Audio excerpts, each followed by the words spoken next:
한국직업방송과 연합뉴스TV가 함께 만드는 취업 전문 뉴스 투데이 고용플러스입니다.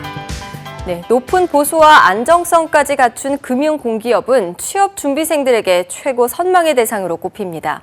그중에서도 일명 A매치로 불리는 한국은행과 산업은행 등의 입사 시험이 22일에 일제히 치러졌는데요. 경쟁률이 최고 165대 1에 달했습니다. 정주희 기자입니다. 취업 준비생들에게 금융공기업은 월급 많고 안정성 높은 신의 직장으로 불립니다. 그중에서도 최고로 꼽히는 한국은행과 산업은행 등 5곳이 한날 한시에 일제히 입사 필기 시험을 치렀습니다. 이 중 기업은행을 뺀 4곳과 지난주 시험을 치른 금융감독원까지 5곳의 서류 전형 평균 경쟁률은 80대 1, 30명을 뽑는 예보의 경쟁률은 165대 1에 달했습니다. 서류 심사를 통과해도 필기시험 경쟁률 역시 26대 1로 금융권 A매치로 불리는 시험답게 최종 합격까지 가는 길은 바늘구멍 뚫깁니다. 안정적인 것도 크고 경제학도로서 이렇게 꿈을 좀 실현할 수 있는 그런 좋은 장소 발판이 된다고 많이들 생각하셔서 이렇게 경쟁이 치열한 데는 올해 채용 인원이 줄어든 것도 한몫했습니다. 작년 460명 선이던 6개 기관 채용 인원이 올해는 415명으로 10%가량 줄어든 겁니다. 취업준비생들은 시험이 한날에 몰려 한 곳밖에 응시할 수 없다는 점을 아쉽게 생각하지만 본인이 응시하는 곳의 경쟁률이 줄어든다는 점에 안도합니다. 여러 군데 동시에 기회를 못 갖는다는 점은 아쉽지만 그래도 한 자기가 원하는 기업에 이렇게 집중해서 준비할 수 있다는 점은 좋은 것 같습니다. 한편 한국은행과 산업은행의 논술에는 4차 산업혁명 관련 문제가 나란히 출제돼 정보통신융합이 금융에 미칠 영향에 대한 관심을 보여줬습니다. 연합뉴스TV 정주입니다. 롯데그룹이 외국어와 자격증 등 이른바 스펙을 보지 않고 직무 수행 능력만을 따져 연말까지 110여 명을 채용한다고 밝혔습니다. 롯데그룹에 따르면 롯데백화점을 비롯한 15개 계열사는 24일 스펙 태클 오디션 채용 공고를 낼 예정입니다. 무분별한 스펙 쌓기에 태클을 건다는 뜻에서 이름 붙여진 이 오디션 입사 지원서에는 이름과 주소, 연락처 등 기본 인적 사항만 적도록 되어 있습니다. 오디션은 직무 관련 기획서나 프레젠테이션, 미션 수행 등을 평가하는 방식으로 진행됩니다. 최근 부동산 시장 이상 과열은 그만큼 갈 곳 없는 돈이 넘치고 있다는 뜻입니다. 하지만 정작 기업들은 돈 마련에 애를 먹고 있습니다. 이런 비정상적인 돈 흐름이 기업들의 투자 감소와 일자리 위축을 낳을 수 있다는 우려도 커지고 있습니다. 김종성 기자입니다. 요새 항공업계의 최대 고민은 자금 조달입니다. 항공기를 비롯한 장비 구매와 리스로 생긴 빚을 갚고 임대료도 내야 하는데 회사채를 발행해 돈을 마련하려던 계획이 번번이 실패하고 있기 때문입니다. 대한항공은 최근 1,500억 원대 회사채 발행이 실패했고 아시아나는 회사채 공모가 어렵자 공모보다 조건이 불리할 수 있는 사모 회사채 발행에 나섰습니다. 두 회사 모두 모기업의 대규모 지원을 기대하기도 힘들어 불리한 조건에라도 문제를 자체 해결해야 할 상황입니다. 돈은 넘치는데 돈 구하기 어렵기는 두산그룹도 마찬가지입니다. 재무구조 개선에 대미가 될 것으로 기대했던 두산밥켓 상장이 수요 부족 탓에 미뤄지고 공모 예정가는 대폭 낮추기로 한 겁니다. 중소기업들의 사정은 더 어렵습니다. 한국은행이 저금리로 중소기업에 빌려주도록 시중은행에 공급하는 돈의 한도를 25조 원으로 늘렸지만 9월 말까지 집행된 돈은 16조 8천억 원. 돈을 찍어서라도 돈을 공급한다는 이것마저 잘 안 되는 겁니다. 사정이 이러니 중소기업들이 저축은행, 새마을금고 같은 비은행 금융기관에서 빌린 돈은 1년 새 25%나 불어났습니다. 이마저도 정부의 비은행권 대출 관리 강화 방침 탓에 어려워질 전망입니다. 기업의 자금난은 투자와 일자리 감소를 불러오고 이는 다시 기업의 매출과 이익을 줄이는 악순환으로 이어질 수 있는 만큼 막힌 돈의 흐름을 뚫을 처방이 시급합니다. 연합뉴스TV 김종성입니다. 올해 4분기 제조업 경기가 3분기보다는 조금 나아질 것이라는 전망이 나왔습니다. 산업연구원이 국내 650여 개 제조업체를 대상으로 조사한 4분기 전망 제조업 경기 실사지수 BSI에 따르면 시황 BSI와 매출 BSI가 각각 96과 99로 지난 3분기보다 각각 3포인트, 2포인트씩 오른 것으로 집계됐습니다. BSI는 100을 기준으로 그 이상이면 전분기보다 경기가 좋아질 것이란 전망이 더 우세하다는 것을 뜻하고 100 미만이면 그 반대를 의미합니다. 주요국들은 여행과 일을 병행할 수 있는 워킹 홀리데이 프로그램을 운영하고 있습니다. 그중에서도 호주는 인원수 제한 없이 우리 젊은이들을 받아들여서 인기가 많았는데요. 최근 비자를 발급받는 청년층이 크게 줄었다고 합니다. 시드니에서 김기성 특파원입니다. 호주의 워킹 홀리데이 프로그램이 유행처럼 번진 적이 있는데요. 최근엔 관심이 뚝 떨어졌습니다. 호주 이민부에 따르면 이 프로그램으로 한국 젊은이 17,000명이 현재 호주에 머물고 있습니다. 3년 전 25,000명과 비교하면 무려 8,000명이 감소했습니다. 32%나 준 것입니다. 이처럼 발길이 뜸해진 데는 여러 가지 요인이 있습니다. 우선 현지 화폐인 호주 달러와 가치가 크게 떨어진 게 많은 영향을 미쳤습니다. 대중교통비를 포함해 물가가 비싸고 집값이 계속 치솟는 것도 등을 돌리는 요인입니다. 그렇다고 우리 젊은이들 발길이 금세 돌아올 것 같지도 않습니다. 호주 정부가 이 프로그램 참가자 소득에 대해 내년부터 20% 가까운 세금을 물리기 때문입니다. 전만 해도 수입이 우리 돈으로 1,800만 원이 안 되면 세금이 없었습니다. 호주 시드니 도심의 한인타운은 얼마 전만 해도 젊은이들 발길로 늦은 밤까지 북적였습니다.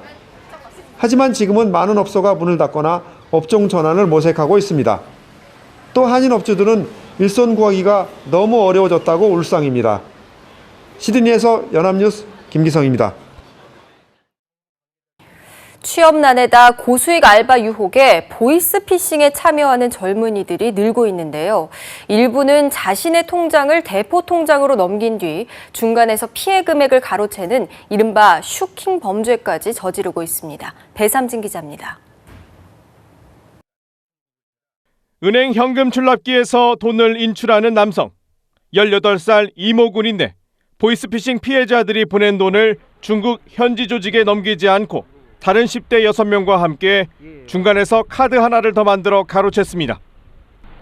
피해자 24명에게 가로친 돈은 1,500만 원. 경찰에서는 하나같이 아르바이트 광고를 보고 심부름만 했다고 발뺌했습니다. 22살 유모 씨 역시 보이스피싱 피해금을 빼돌리려다 붙잡혔습니다. 인출 대가로 약속받은 50만 원을 받지 못하자 다른 조직원 3명과 짜고 1,200만 원을 가로채려 시도했지만 은행원의 예리한 눈썰미는 피하지 못했습니다. 범죄 수익이라는 점을 노려 범죄 조직의 돈을 가로채는 이른바 슈킹에 나선 청년들이 늘고 있습니다. 슈킹은 수금을 뜻하는 일본어에서 유래한 말로 범죄 수익을 중간에서 빼돌리는 수법을 말하는 은어입니다. 보이스피싱 피해액은 2011년 1,000억 원을 넘은 뒤 잠시 주춤했다가 지난해 또다시 1,000억 원을 넘어섰습니다. 일부러 슈킹을 하기 위해 자신의 통장을 대포 통장으로 넘긴 뒤 입금 알림 메시지가 뜨자마자 돈을 찾아 가로채는 일도 있었습니다. 범죄 조직 대부분이 중국 등 해외에 있다 보니 벌어지는 일인데 경찰은 이렇게 돈을 챙기려다 범죄 조직이 저지른 혐의까지 몽땅 뒤집었을 수 있다고 경고했습니다. 연합뉴스 TV 배삼진입니다. 국민연금을 가장 많이 받는 수급자의 수령액이 월 200만 원에 육박했습니다. 국민연금공단에 따르면 지난 7월 기준 연금 최고액 수령자는 매달 190만 1,150원의 노령연금을 받는 것으로 나타났습니다. 전체 노령연금 수급자 326만여 명의 월평균 수령액이 36만 원 수준인 점과 비교해 월등히 높은 수치입니다. 최고액을 받는 66살 A씨는 국민연금 제도가 시행된 1988년 1월부터 22년간 연금에 가입해 매월 123만 원 상당을 받을 수 있었지만 더 많은 노령연금을 받고자 연기연금 제도를 활용해 5년간 수급을 연기한 것으로 나타났습니다. 사기 피해자에게 합의를 해주면 3억 원을 준다고 했다가 약속을 지키지 않은 부장판사 출신 변호사에 대해서 정직 3개월은 마땅하다는 법원의 판결이 나왔습니다. 법원은 변호사의 신뢰를 해치는 행위라고 지적했습니다. 박효정 기자입니다. 지난 2012년 지방법원 부장판사를 끝으로 변호사로 새 출발한 정모 씨. 개업 6개월 만에 사건을 소개받는 대가로 변호사 사무실 직원에게 1,000만 원을 줬다 변호사협회 징계위원회에 회부됐습니다. 이듬해 정 씨는 사기 사건 피의자 최모 씨를 변호했는데 1심에서 실형이 선고되자 피해자 박모 씨를 만나 합의를 시도했습니다. 3억 원의 약속어음 증서를 작성해 주는 대신 형사처벌을 원치 않는다는 합의서를 받아냈고 항소심에서 집행유예형을 받았습니다. 하지만 정 씨는 오히려 박 씨의 무고로 최 씨가 구속됐다고 주장하며 약속어음 지급을 거부했고 소송까지 냈습니다. 정 씨는 비위 행위가 드러나 정직 3개월의 징계를 받자 소송을 냈지만 법원은 이를 받아들이지 않았습니다. 서울행정법원은 사건 수임을 대가로 금품을 주는 행위는 변호사의 신뢰를 크게 해치는 사라져야 할 관행이라고 밝혔습니다. 약속대로 합의금을 주지 않은 것도 변호사 전체에 대한 불신을 만든다며 정 씨가 과거 여러 차례 징계를 받은 점을 볼 때도 결코 무겁지 않은 징계라고 밝혔습니다. 사건 속의 대가로 돈을 주는가 하면 거짓말 합의서까지 계속되는 법조 비리에 국민들의 불신은 더욱 높아만 가고 있습니다. 연합뉴스TV 박효정입니다. 스타들의 이색 도전이 눈길을 끌고 있습니다. 단순한 취미 생활을 넘어서 정식 경기에 나서는 스타들이 늘고 있기 때문인데요.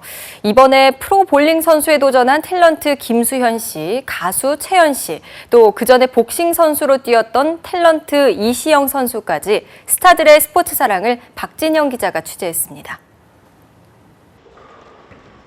드라마 별에서 온 그대의 주인공 김수현 씨가 볼링장에 나타났습니다. 등번호 203번을 달고 프로 볼링 선수 선발전에 참가한 김수현 씨. 안정된 자세로 스트라이크를 잡아냅니다. 김수현 씨는 평균 214.6점을 올리며 1차 시험을 통과했고 FT 아일랜드의 보컬 이용기 씨도 평균 191점으로 1차 관문을 넘어섰습니다. 한국 프로 볼링협회는 두 사람이 볼링 발전에 기여할 부분이 크다고 보고 1차 통과로 프로 볼러 자격을 주는 것을 고려했지만 두 사람 모두 정정당당하게 시험을 치르겠다고 밝힌 것으로 전해졌습니다. 가수 채연은 커트라인인 185점에 조금 못 미치는 181.8점을 기록해 아쉽게 1차 실기평가전에서 탈락했습니다. 취미를 넘어 선수에 도전하는 스타에 최근 주가를 올리고 있는 배우 이시영 씨를 빼놓을 수 없습니다. 복싱을 소재로 한 작품을 준비하다 복싱에 정식 입문하게 됐고 아마추어 대회 우승까지 차지했습니다.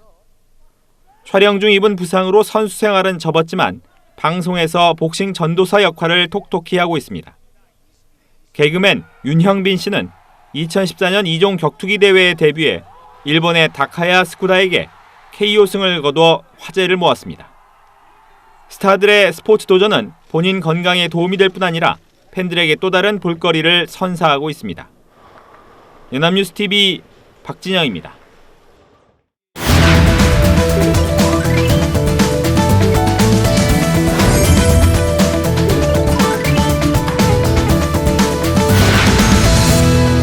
최근 사회적으로 가장 핫한 이슈를 데이터로 알아보는 데이터 뉴스 시간입니다. 강설희 아나운서와 함께합니다. 안녕하세요. 네, 안녕하세요. 데이터 뉴스 시간입니다. 오늘은 드라마 이야기로 시작해 보겠습니다. 혹시 워킹맘 육아데디라는 드라마 아시나요? 맞벌이 부부가 둘째를 가지자 아내는 회사에서 심한 퇴사 압력을 받게 됩니다.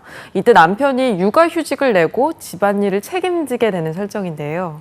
네, 저도 본 적이 있어요. 남자 임원들이 똘똘 뭉쳐서요. 극 중에 홍은희 씨를 괴롭히는 모습이 보이던데 정말 얄밉더라고요. 그렇죠. 이런 설정을 보고 아직도 저런 회사가 있어 하는 분들도 있겠지만 많은 분들은 내 얘기 같다면서 공감하실 겁니다. 그래서 이제 이 드라마는 막장 없이 조용한 인기를 얻고 있다고 하는데요.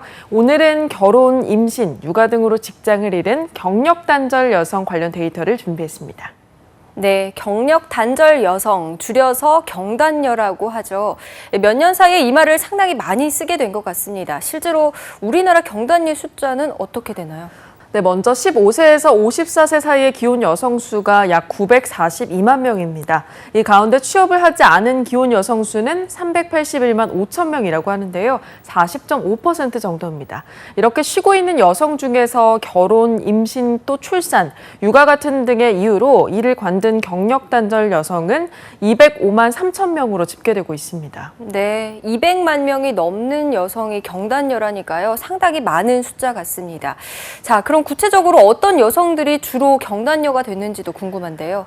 네, 연령대별로 살펴보면 30대가 109만 명으로 53.1%를 차지했고요. 그 다음이 40대로 61만 1000명 규모로 30% 정도였습니다. 그러니까 30, 40대가 전체 경단녀의 80% 이상을 차지하고 있는 거죠. 네, 사실 여자든 남자든 직장에서 가장 활발히 일할 때가 30, 40대죠. 생산성도 가장 높은 때라고 하고요. 자, 그런데 이때 결혼과 임신 또 출산을 하게 되는 시기이기도 하니까요. 경단녀가 될 수밖에 없는 상황인 것 같습니다. 네, 저도 그럴 거라고 생각했는데요. 아니라고 합니다. 뿌리 깊은 여성 차별이 더 큰 이유라고 하는데요. 먼저 남성과 여성의 정규직 비율을 살펴보면 올해 3월 기준으로 여성 임금 노동자의 비정규직 비율은 40.3%였습니다. 반면에 남성 노동자의 비정규직 비율은 25.9%로 큰 차이를 보였는데요. 이런 불안정한 여성의 지위가 경단녀를 양산하는 큰 이유 중에 하나라고 합니다. 그렇군요. 여성들의 비정규직 비율이 높다 보니까 기업 입장에서는 여성이 임신이나 출산 휴가를 원할 때 상대적으로 자르기가 좀 쉬운 거네요. 네, 맞습니다. 뿐만 아니라 유리천장도 문제입니다. 유리천장은 여성들이 일정 직급 이상 오르지 못하는 눈에 보이지 않는 차별을 의미하는데요. 경제 전문지 이코노미스트가 발표하는 유리천장 지수에 따르면 우리나라는 OECD 28개 회원국 중에 가장 낮은 수준이었다고 합니다. 심지어 2013년 이후 계속 꼴찌라고 하는데요. OECD 평균 유리천장 지수가 56점인데 우리나라는 25점이었다고 합니다. 네, 만년 꼴찌의 점수 차이도 너무 심하게 나는 것 같네요. 자, 얼마 전 주요 공기업에 여성 임원이 한 명도 없다는 뉴스도 충격적이었는데요. 전보다 많이 개선됐다고는 하지만 아직은 차별이 심한 것 같습니다. 네, 또 평가 항목 중에 남녀 임금 격차 부문도 있는데요. 우리나라는 그 격차가 36.6%로 OECD 평균이 15.5%의 2배를 넘었습니다.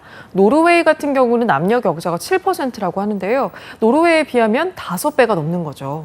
이게 악순환인 것 같습니다. 사실 채용 결정권은 주로 임원들이 갖고 있는데요.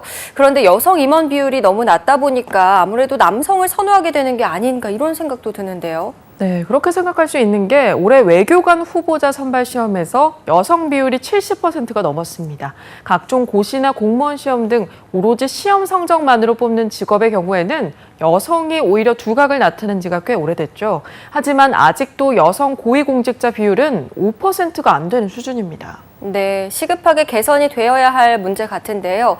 우리 정부의 목표인 고용률 70% 달성에는 경력 단절 여성들의 취업률을 높인다는 계획도 포함되어 있는데요. 어떻게 조금 성과가 있었나요? 네, 70%대 고용률은 대표 공약이었죠. 이 목표가 달성되기에는 힘든 상황입니다. 그래서 정부는 고용률을 끌어올리기 위해서 시간제 일자리를 늘리려는 정책을 펴고 있는데요. 그 대상이 주로 여성들입니다. 네, 물론 육아와 일을 병행하기에는 시간제 아르바이트가 낫겠죠. 하지만 엄격히 따지면요, 양질의 일자리라고 하기는 힘든 부분이 있는 것 같습니다. 그렇죠. 사실 지금도 시간제 일자리의 70% 이상이 여성입니다. 문제는 이 시간제 일자리가 굉장히 열악하다는 건데요. 임금은 절반 이상이 최저임금 수준이고요. 그 이하로 받는 일자리도 상당수입니다. 최저임금 이상의 임금을 받고 국민연금 또 고용보험을 보장받는 시간 선택제 일자리는 전체의 5.9%밖에 안 된다고 합니다. 그런데 올 3분기에 초단기 근로자가 크게 늘었다고 하죠. 올 3분기 전체 취업자가 1.2% 증가하는 동안 초단기 근로자는 7.2% 증가했습니다. 그래서 시간 선택제 일자리를 늘려서 고용률을 높이는 게 옳은 방향인지에 대한 논란도 나오고 있습니다. 네, 여성을 채용하고 육아를 보장해주는 것이 일종의 특혜를 주는 것처럼 생각하는 문화가 아직도 남아있는 것 같습니다. 여성을 채용하는 게 아니라 인재를 채용한다는 인식이 필요할 것 같은데요. 경단녀는 여성의 문제가 아니라 실업자를 양산해서 저성장의 늪에 빠뜨릴 수 있는 경제 문제라는 점 기억하셔야겠습니다. 네, 오늘의 데이터 뉴스 경력 단절 여성에 대해서 알아봤습니다. 강설희 아나운서 고맙습니다. 네, 고맙습니다. 투데이 고용 플러스 오늘 준비한 소식은 여기까지입니다. 함께해 주신 여러분 고맙습니다.